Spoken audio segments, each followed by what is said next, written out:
In the future, when your son asks you, what is the meaning of the stipulations, decrees, and laws the Lord our God has commanded you? Tell him, we were slaves of Pharaoh in Egypt, but the Lord brought us out of Egypt with a mighty hand. Before our eyes, the Lord sent signs and wonders, great and terrible, on Egypt, and Pharaoh and his whole household. But he brought us out from there to bring us in and give us the land he promised on oath to our ancestors. The Lord commanded us to obey all these decrees and to fear the Lord our God, so that we may always prosper and be kept alive, as is the case today. And if we are careful to obey all this law before the Lord our God, as he has commanded us, that will be our righteousness. This is God's word. All right. Thank you, Isaac. Okay, good morning, everyone. Oh, let me take this off. Hi. So, oh dear. The fan's gonna be a problem. Let me go this way. Okay, thank you, April. So we're in the middle of a sermon series right now. We are delving into Deuteronomy.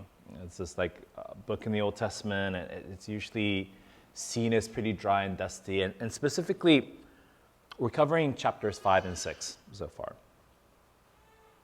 And just to set the context, essentially, this is where Moses actually passes out the Ten Commandments to the people of Israel, and this is trying to kind of like explain to them, like, this is what God expects of us. Here are the commandments. Here are the laws that God wants us to follow. And in essence, the last two sermons, what it kind of comes down to, what really, if we were to boil down essence, it was Moses making a case for why it's important to us, for us to fear God and to love him. Fear God and to love him. Love God's word, love God's commandments, fear him at the same time, that it may go well with you. Now, there is a pattern in Deuteronomy 5 and 6. I'm not sure if we've all caught this so far, and just to spell it out, like I just wanted to kind of read out a couple of like segments here, so see if you guys can catch the pattern here. Honor your father and mother, as the Lord your God has commanded you, so that it may go well with you. Or, oh, that their hearts would be inclined to fear me and keep my commandments always, so that it may go well with them and their children forever. And another one, so that you, your children, and their children after them may fear the Lord your God, as long as you live, by fearing all his commands and decrees. And then one more time. These commandments I give you today so that they may be on your heart. Impress them on your children. Not sure if you caught that. The notion of children was in like all of those quotes. And that's just from two like segments of like two chapters. Right? This notion of children keeps coming up over and over and over and over again. And it's not an accident that we picked these two chapters. I mean, after all, like this sermon series is one about parenting. It is sandwiched between Mother's Day and Father's Day. This is intentional. And I just wanted to call that out real quick in case you guys missed it. This recurring theme keeps popping up again and again in these two chapters on how important it is, the family unit, to God's eternal plan of redemption. Let me say it again. God's plan of eternal redemption hinges on that family unit. It hinges on things being taught from one generation to the next. It hinges on teaching your children and raising them well so that they may be right with God. And so that being said, it's no surprise then that Deuteronomy 6, 20 to 25, which Isaac just read for us, the ending of chapter 6, it culminates in this. When your son asks you, why do we need to listen to God? What's the meaning of this? Why do we have these laws and rules? Like, why? And here's what you tell them. Here's where chapter 6 ends. Teach your children to fear God, to love God, and follow his commandments. And when your kids ask you, what's the point of all of these commands? Have an answer for them, ready to go. Tell your children that the reason why we obey is because of who that rule giver is. Tell your children what God has done for us. Tell them that it is it is in keeping all of these commandments that we can be found righteous before God. Like, this is why we do all of these things, right? I mean, it's like, this is what he's done for us. This is who he is. This is why we obey, because we want to be right with God. He is our God, and we are his people. Now, I want you to kind of like note like this word, like when your son asks him. Moses used the word when, not if. If your son asks you, have it. No, when. And for those of you guys who didn't quite catch it, this is a little bit of like parenting humor right there. Because like, what's the number one thing kids always like says to their parent?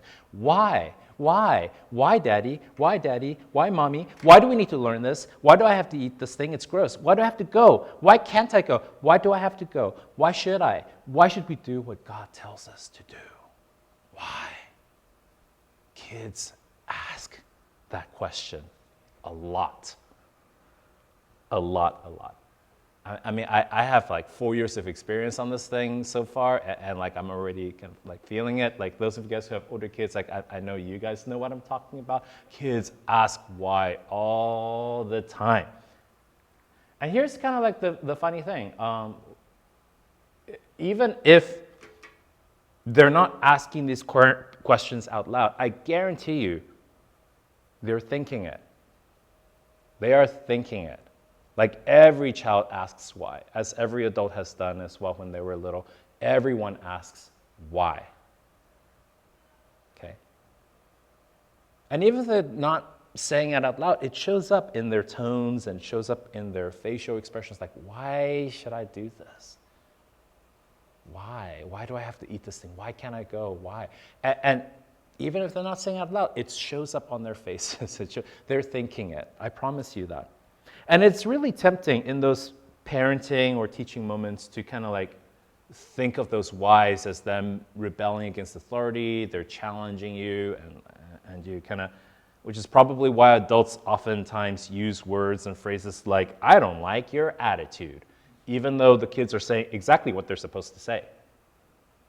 Okay. If you're not sure exactly what I mean, like try getting a 2.5-year-old to say sorry and mean it. They'll say sorry. But you can tell from the face, oh, they ain't, no, they're not sorry enough. Like we need to get them to really mean it. And hidden behind that little smile and smirk when they say sorry is that question, why? Why should I be sorry? Why should I be, Daddy? Why should I say sorry to Johnny over there who I just threw a toy and hit his head? Like, why should I be sorry, Mommy? Why? Right? I mean, it's there. He's not asking you why, but it's there. He's thinking it. I promise you that. He's thinking why. Children ask these questions because this is how they process their world. This is how they try to make sense of, what's expected of them. There is, of course, them trying to get out of trouble. There is, of course, them trying to challenge authority. That's all there. It's true, right? And it's there. I'm not trying to pretend like they're angels. They are trying to get out of trouble. Yes, but even buried underneath that, when they're challenging that authority, when they're asking why should I do this? Why? They are trying to understand something about themselves. They're trying to understand something about their world, and they're trying to understand what this world and what you and what society in general and what God is expecting of them, and whether that makes sense or not. They're processing it. They're thinking. They're learning. Which makes these very powerful teaching moments, don't they? Now, adults oftentimes kind of just rely on authority to get kids to just fall into line and you're going to do this thing because I told you to. Oftentimes that's how we kind of we apply it.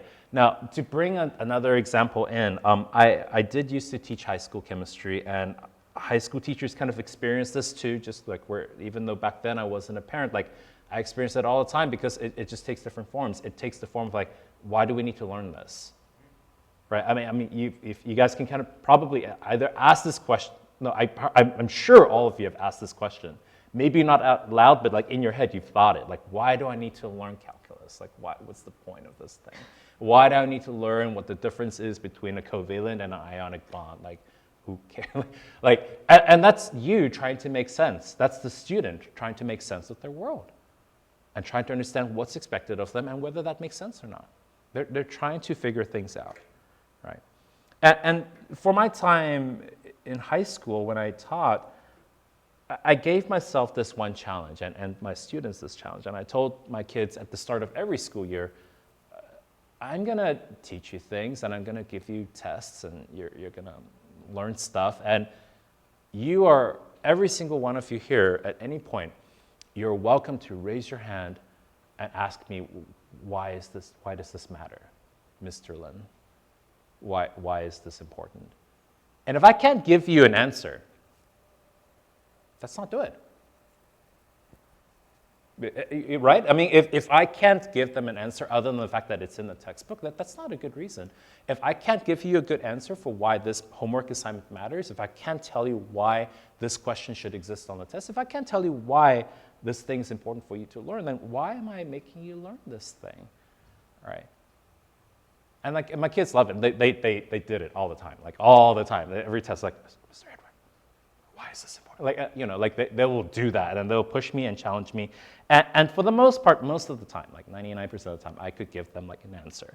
They don't always agree with my answer. Like, they may not always agree with why I think this thing is important, but I give them an answer most of the time. And sometimes things slip through, and sometimes like, yeah, you know what, you're right. I can't justify why we're doing this. Let's not do it. Like, and my curriculum gets better over time, you know? Now, this doesn't magically make all of my kids A students. This doesn't make them automatically love their homework assignments. They don't always agree with my reasoning. But what it does do is it make them respect me more. I could feel that. And I think it is because I respected them in honoring them asking why. I understood that the why was not just to challenge the authority. The why was them trying to figure out something important to them. And I needed to respect that.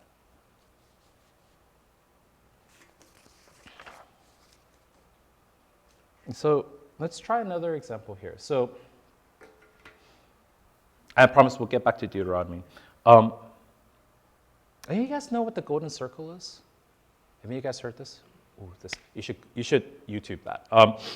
There's a guy named Simon Sinek who, like maybe 10, 15 years ago, kind of got propelled into international spotlight when he gave a TED Talk, which at the time I think was like the highest or the second highest viewed like TED Talk at the time.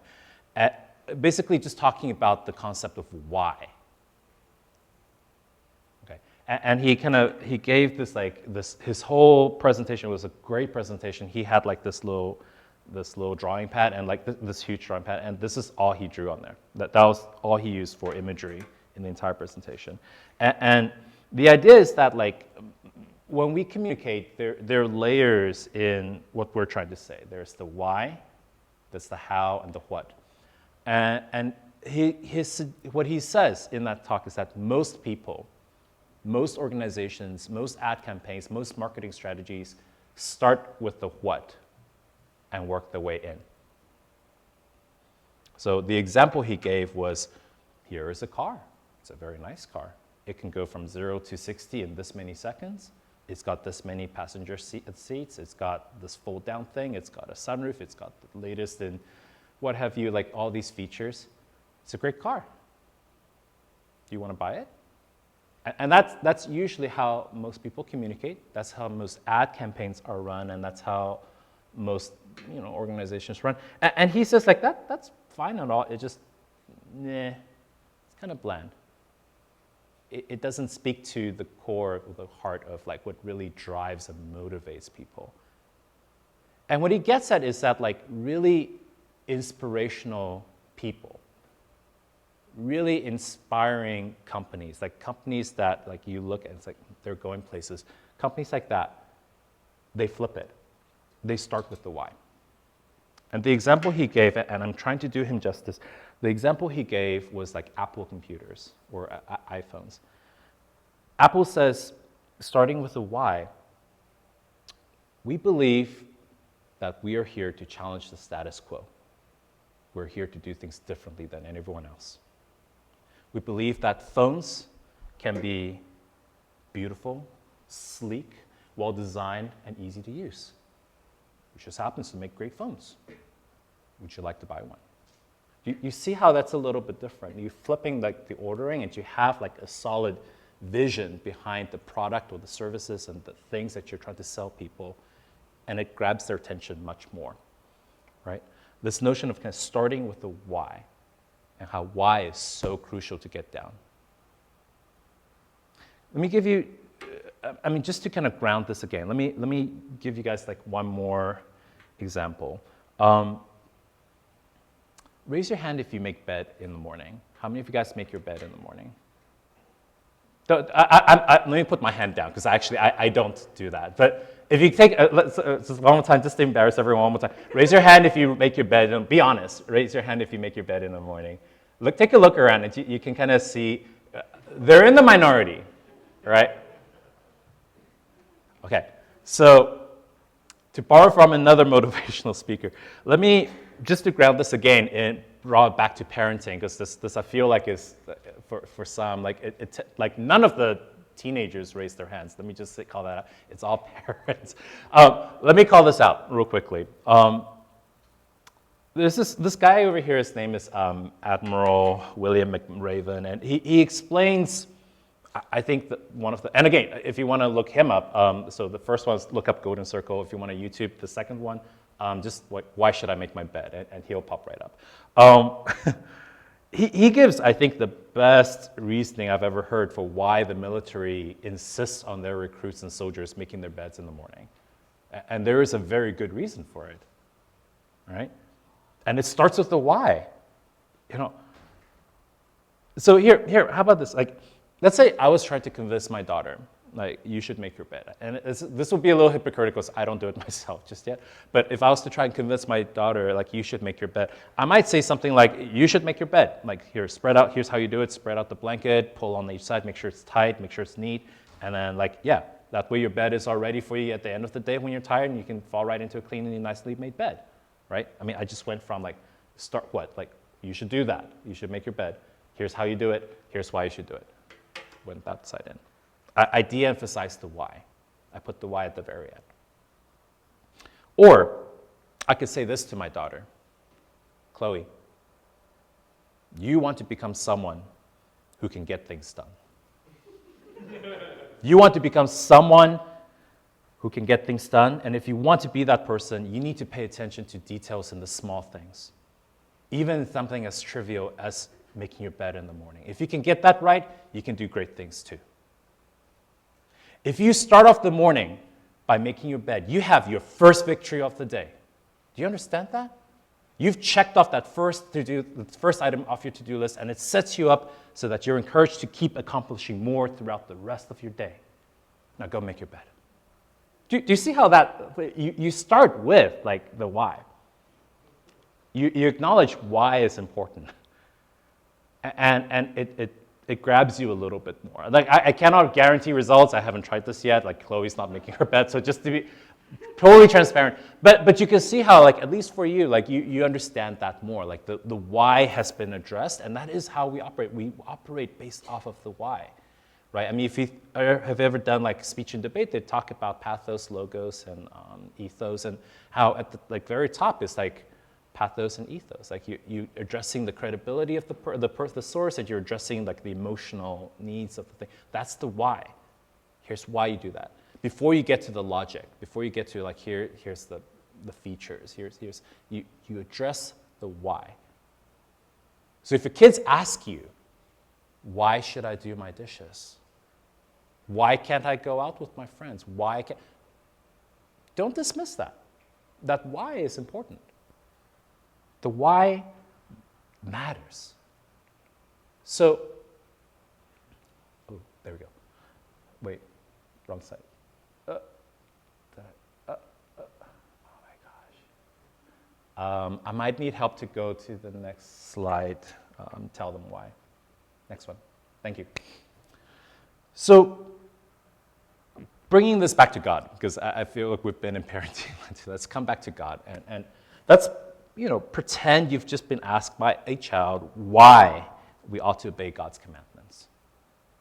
Do you have an answer ready for that? That was Moses' challenge in the end of Deuteronomy 6. Like, do you have an answer for that? Now, this sermon and this whole series is really meant to be an encouragement to parents. But here's really like why it's important also to couples who have no kids and why it's important for singles. Do you have an answer ready? Do you know why not for the kids, but for you yourself? Why? Why do you obey God's commandments? Why do you honor your parents? Why do you abstain from lust? Why do you tell the truth? Why do you strive to love God with all your heart, soul, mind, and strength? Why do you pray?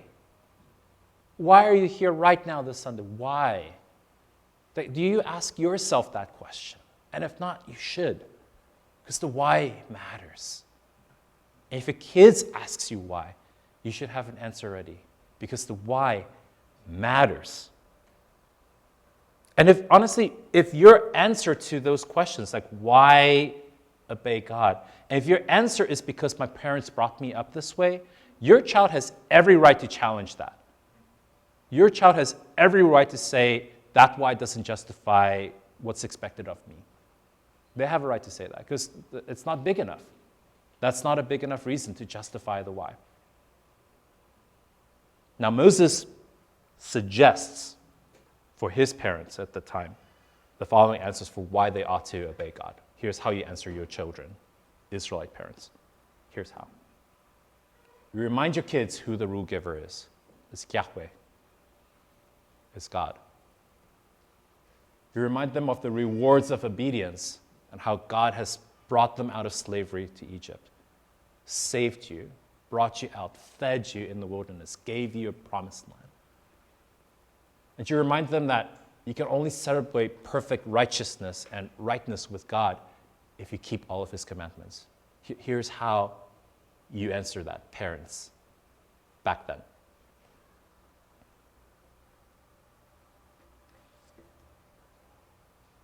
Now,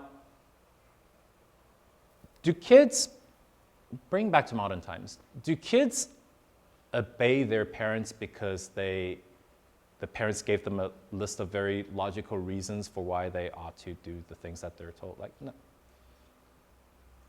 Kids obey their parents because they love them. They respect them. That's why they obey. And it's the same with us to God. Like, our why is not grounded on we should not eat pork because back then pork is like undercooked, it would be bad. Like, no. We obey God because we love him. Right? We don't abstain from lust because that could mess up our psychology and all. Like, no, those are whats. Those are hows. The why is because we love God. And we love God because God loved us first. Parts of really following God in obedience stems from a response to past grace. And Moses used the examples of the Israelites' deliverance from Egypt. And we can use our own deliverance. Like, we have our own, like, I don't personally connect to being saved from Pharaoh, because I wasn't there, too far removed from me, but I have a Jesus that bled and died for me. I have a Jesus who's transformed my life in miraculous ways that I cannot pretend like I was like the author of, like these changes. I have a Christ who's done wonders for my family, and I have a Christ who's just pulled me through the worst times in my life. And so our kids need to know these stories. They should be sick of hearing these stories. We should be telling them why we converted. Why do we believe? Why do we love our God? Why do we obey him? And they need to have those stories because they don't have their own stories yet. When they're so little, they don't have those stories. They need yours. Until they have their own stories and their own why. And they pass it on.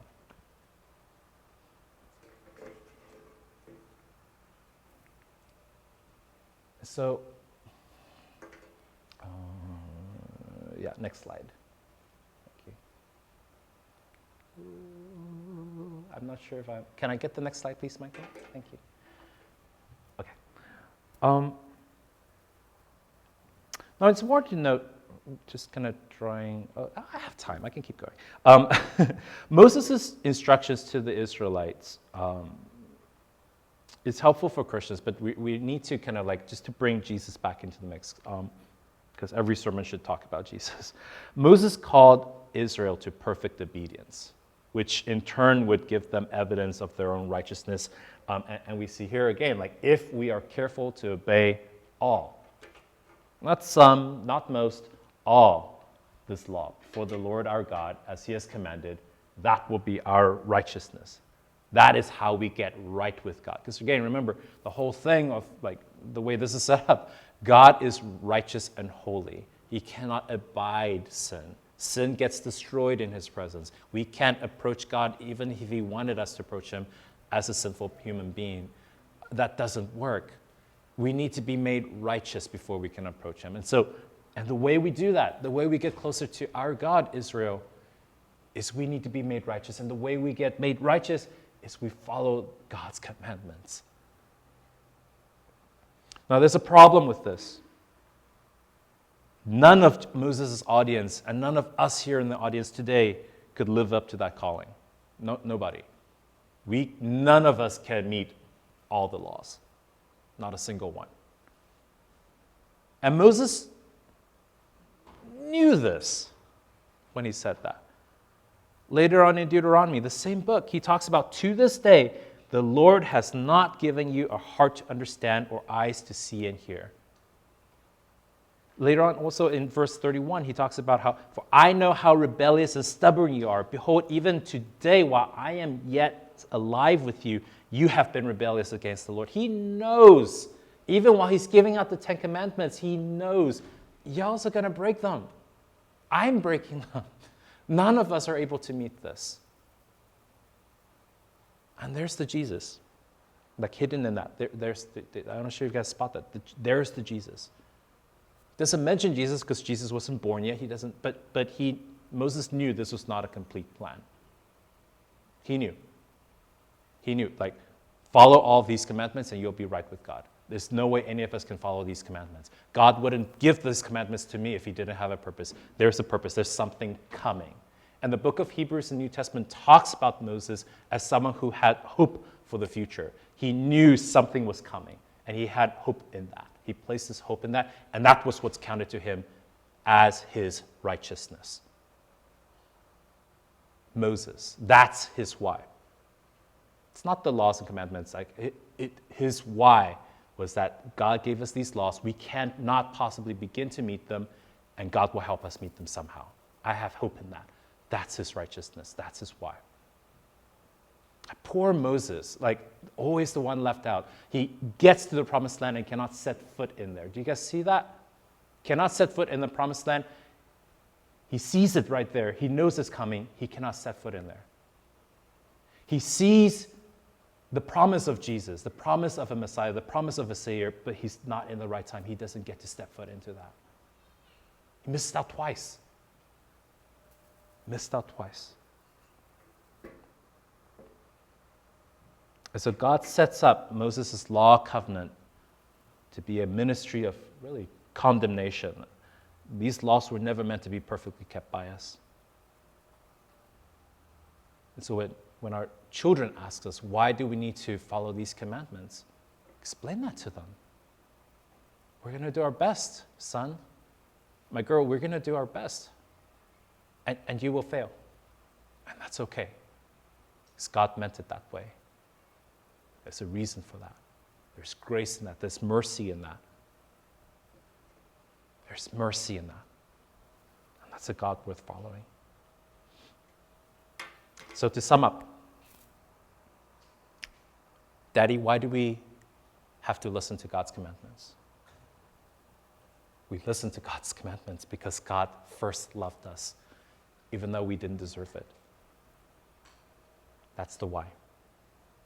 Here's the how.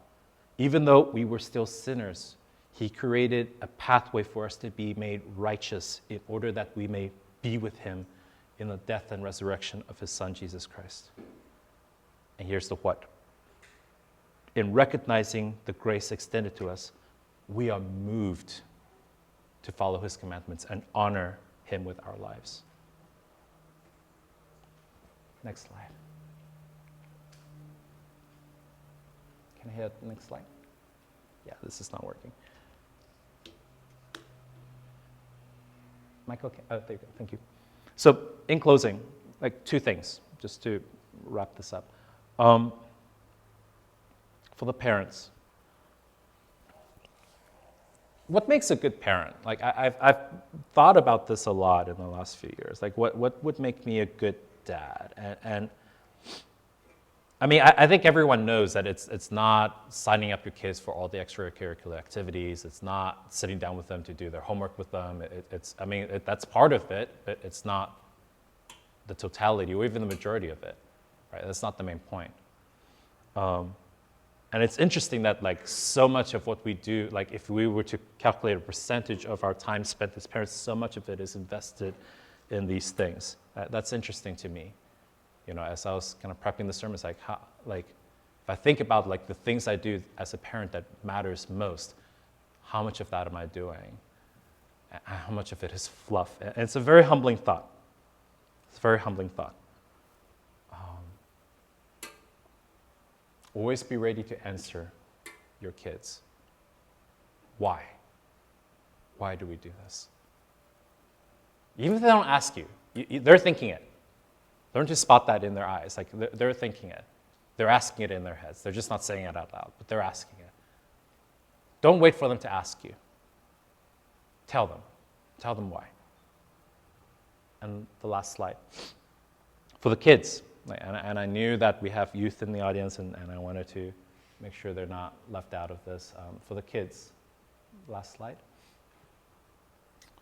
Always ask why. Say it out loud. Don't make it hard for your parents to guess. Ask them why.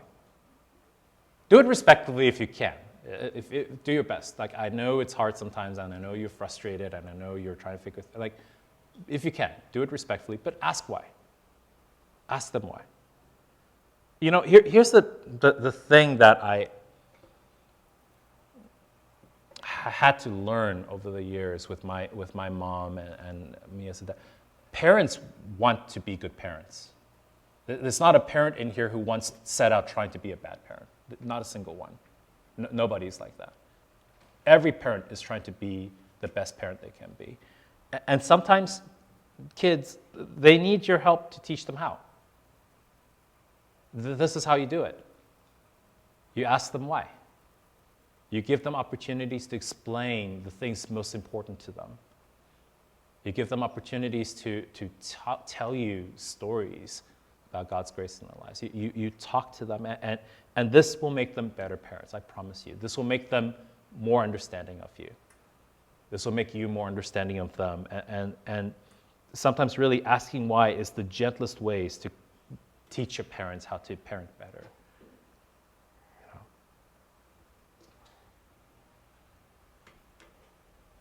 Let me close off with prayer. The end. God, thank you so much, Lord, for just all of this, God, and for really even wiring us, Lord, in our brains so that the why matters the way that it does, Lord, for us. You want us to ask why.